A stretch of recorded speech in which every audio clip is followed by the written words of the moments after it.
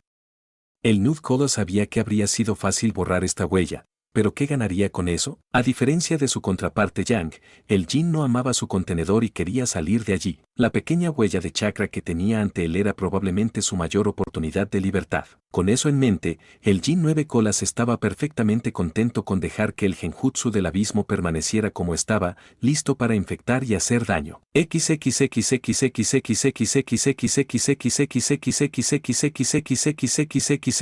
Kusina no era una bebedora. De hecho, incluso se podría decir que odiaba el alcohol. Nunca adquirió el gusto por los líquidos dañinos y prefería el caldo de ramen a cualquier otra cosa, pero nada de eso le impidió agarrar una botella entera de sake para ella y probar el estilo de vida de Tsunade. Había pasado más de un año desde que había visto a su princesa, y las cartas le decían a Kusina todo lo que necesitaba saber sobre su bebé. Las primeras cartas que llegaron estaban llenas de exuberancia, signos de exclamación y palabras escritas en letras grandes. Al leerlas, parecía como si Naruko estuviera realmente parada allí a tu lado hablando. Pero luego, gradualmente, las letras comenzaron a cambiar. Los signos de exclamación desaparecieron y fueron reemplazados por simples puntos. La exuberancia de las letras fue reemplazada por calma y se trató de una cuestión de serenidad o apacibilidad. Las letras grandes desaparecieron y solo palabras escritas con sencillez ocuparon su lugar. Naruko estaba cambiando, o bien se estaba volviendo más hastiada como todos los shinobi que habían pasado cierta edad, o bien estaba madurando y convirtiéndose en una joven noble.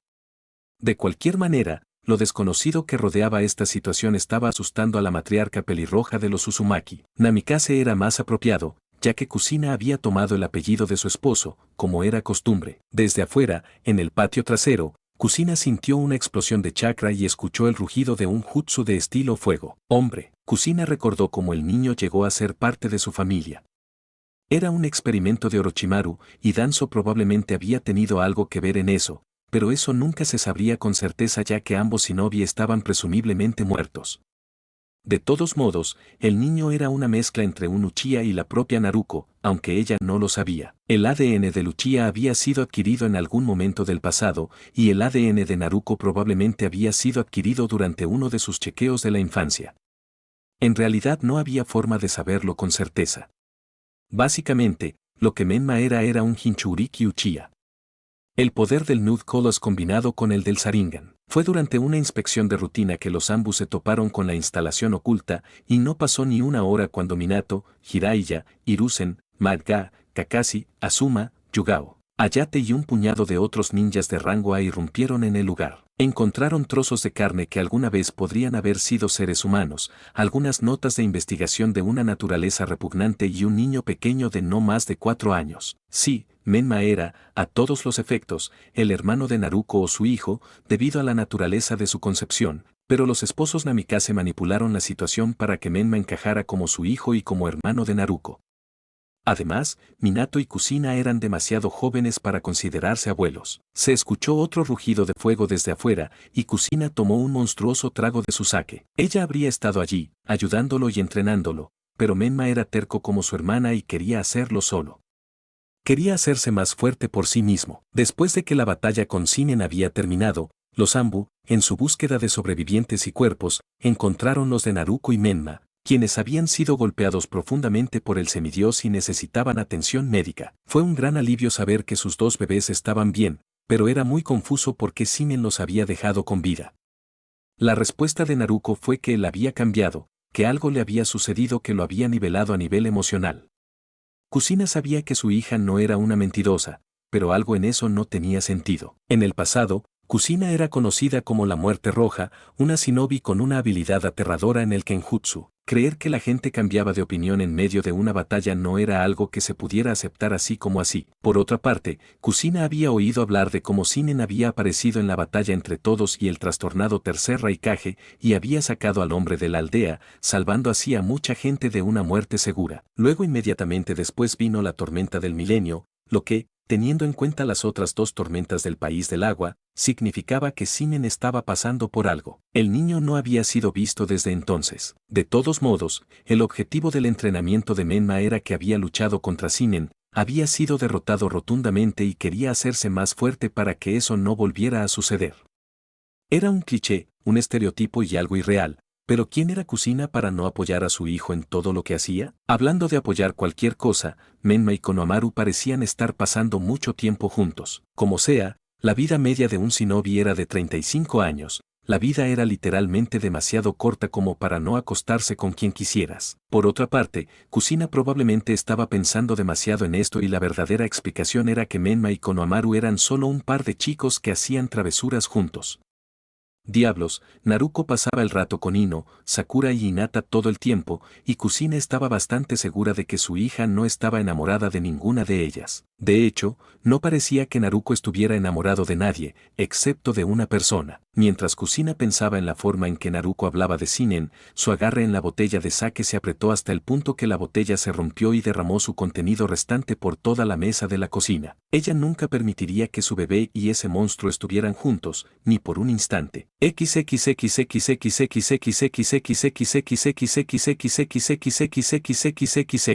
Niebla oculta. La culpa es una expresión que describe con precisión lo que sentía Mei Terumi, ni siquiera se acerca a esa expresión. Ni siquiera hay palabras en el diccionario que describan con precisión cómo se sentía la quinta Mizukage. Todo lo que había sucedido en el mundo, la hoja oculta, los terremotos, los tsunamis, las tormentas, los incendios, la muerte, la destrucción y la carnicería, todo podía ser puesto a sus pies. Sí, era el plan del difunto Raikage hacerle esto al chico, pero ella era la que lo había llevado a cabo. Ella necesitaba al chico, necesitaba un soldado con poder, mucho poder. Si hubiera sido por ella, habría puesto a Shinen en el frente y habría observado con una botella de cualquier bebida alcohólica que pudiera encontrar mientras los cuerpos comenzaban a acumularse, pero no. El Raikage solo permitiría que Mei tuviera a Shinen si lo ponía con un escuadrón de asesinos. Más específicamente, el escuadrón Irei. En el papel, uno quemado y destruido, estaban bajo su mando, pero honestamente no lo sabía. Hacían misiones para ella, misiones para Yagura y misiones para ellos mismos, todo con el fin de mantener la ilusión de que eran lanceros independientes, carroñeros, mercenarios y que no estaban del lado de nadie más que del suyo propio. Diablos, Mei no pensó mucho en eso en ese momento, ya que simplemente pensó que Shinen nunca se llevaría bien con los asesinos, pero maldita sea, estaba muy equivocada, y ahora el mundo sufrió por ello. Ella se reclinó en su silla, se inclinó hacia atrás lo suficiente como para poder ver la niebla oculta, lo que quedaba de ella. Shinen tenía unos 12 años y medio cuando Yagura mostró las cabezas de Irei en público y dio un discurso al respecto, lo que significaba que Shinen tenía solo 12 años cuando destruyó la niebla oculta. Hoy era el 24 de diciembre de 1014 lo que significaba que Shinen tenía 14 años. 2 años después, la aldea de la niebla todavía estaba en reconstrucción. Incluso con toda la fuerza, la resistencia y la velocidad que tenían los shinobi, incluso con todos los poderes que tenían, todavía estaban construyendo, todavía estaban limpiando. Era increíble. Mei se preguntó de quién era la culpa de todo esto. ¿Fue culpa de Shinen, con su poder fuera de control? ¿Fue culpa de ella, por poner a Shinen en ese ambiente? ¿Fue culpa de Ai, por convertir a Shinen en lo que era? ¿Fue culpa de Yagura, por enviar al escuadrón a la misión? ¿Fue culpa de Ameyuri Ringo, por matar a los huérfanos y a la matrona? ¿Fue culpa de Kisame, por informar sobre el chico? ¿O fue culpa de un poder superior, el que puso a Shinen aquí en primer lugar? Tal vez Mei se equivocara en todos los aspectos. Tal vez no fuera culpa de nadie que Shinen hubiera resultado como lo hizo, que hubiera hecho las cosas que hizo. Tal vez no fuera una persona, sino un sistema. El sistema roto de los shinobi, el sistema roto que Shinen buscaba erradicar y reemplazar. Por eso, se preguntó Mei, ¿por qué este sistema roto, corrupto y dañino, este sistema que robó a los niños de sus padres, que robó a los padres de sus hijos, que robó a miles de personas su inocencia, que traumatizó a miles, sería erradicado? ¿Shinen era realmente el villano en este mundo? Este sería el final del capítulo. Espero que les haya gustado, no olviden dejar su like, suscribirse y comentar qué les pareció el capítulo para saber si les gustaría que subiera más de esta historia.